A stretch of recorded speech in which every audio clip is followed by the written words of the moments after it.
So wood, let's do wood next.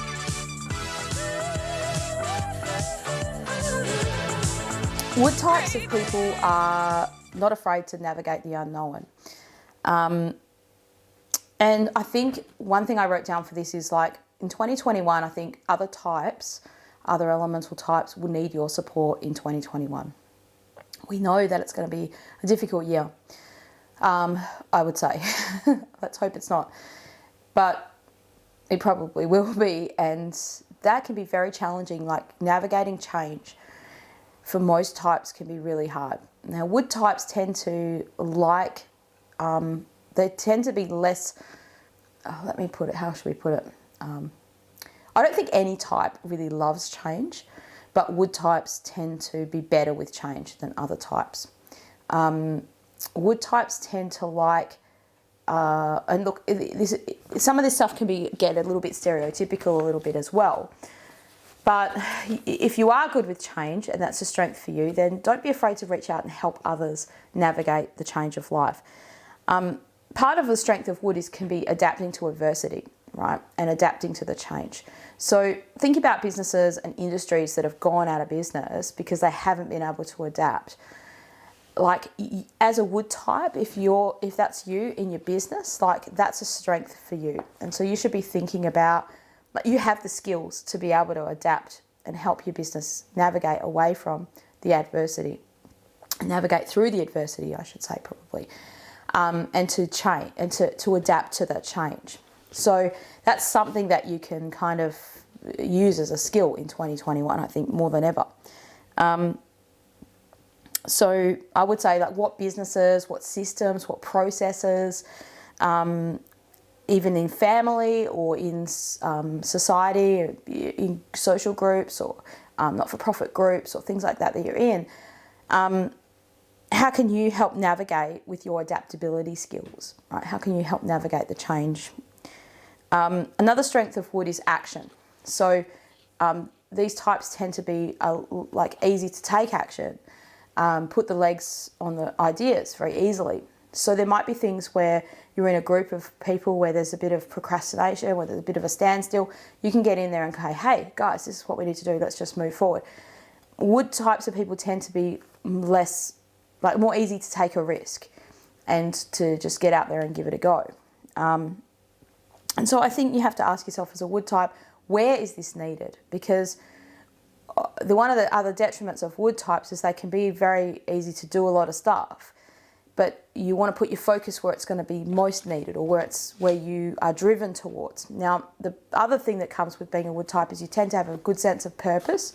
Nice. That's part of like direct life direction and life planning is a wood element aspect. So this doesn't mean other elements, other people don't have this, but it's predominant type in wood. So if I was to make a video saying how to make your New Year's goals, wood type of people wouldn't even watch that because they would have already made their New Year's goals. I'd be like, don't be silly, I'm not watching a video a day before New Year's about how to make a goal. I made my goals in November, right? So that can be a skill that you can share with other people. There are people that don't know how to make goals. There are people that don't know how to access their ability to make a goal, to do life planning, to think about their purpose and their greater purpose in the world. So that sort of brings me to my next point about the weaknesses of wood is, like I said before, they can sometimes do a lot of stuff. And in a disharmony of wood, a wood element person that's not in balance can kind of get a bit discombobulated and kind of do lots of things. And it's not very focused. It's not all in the same direction, right? So you kind of need to think about where should I best put my action? Because you're going to take action. You're going to take action at something because that's your nature. So where should I best put my action? So you want to spend a little bit more time strategizing than just doing, right? So other elemental types are better at strategizing and thinking about stuff. The wood element's more likely to do it, but they don't spend as much time strategizing and thinking about it. So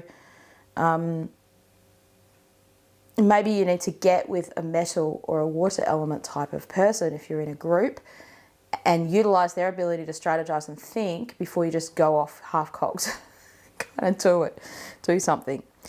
My next point about wood is, as a weakness, is it's okay to take a rest. It's okay to take a break from time to time. Now, I'm not saying you want to start the year with a break, because that probably wouldn't be your nature.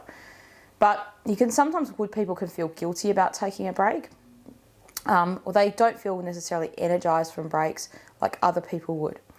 But we kind of think about the relationship between wood and water. So water nourishes wood, right? You can't just have all wood with no water. Now, water is the stillness, is the reflection, is the sitting back, not necessarily, it could be water related things, right? It could be getting in a pool or being in the coolness of that stillness.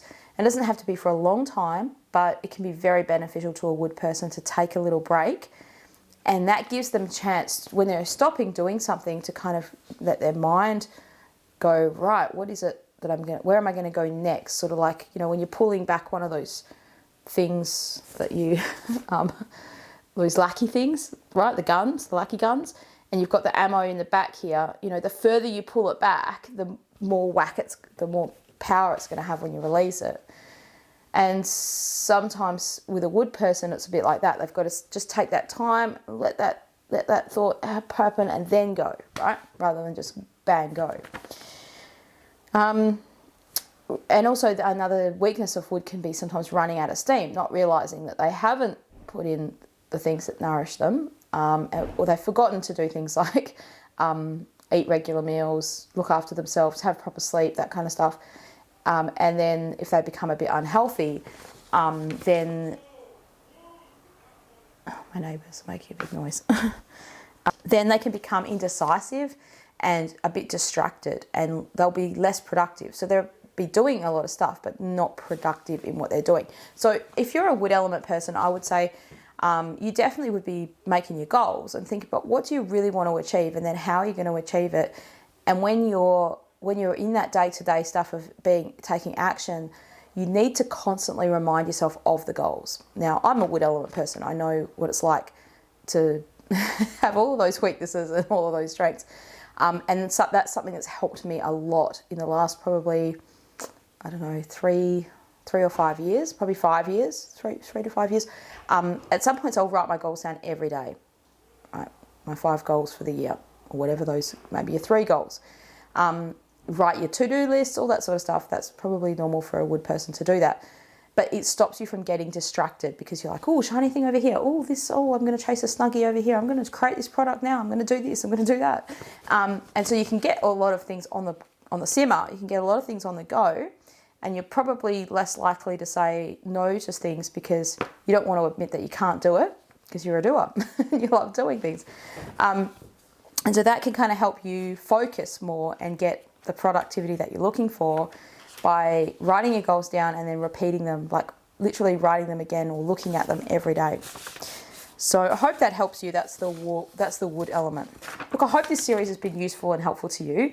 And if it has, don't forget to subscribe to the channel, leave a like. Let me know in the comments if this has helped you, how you're feeling about this series. I hope you're doing well, and I look forward to seeing you again on the next video soon.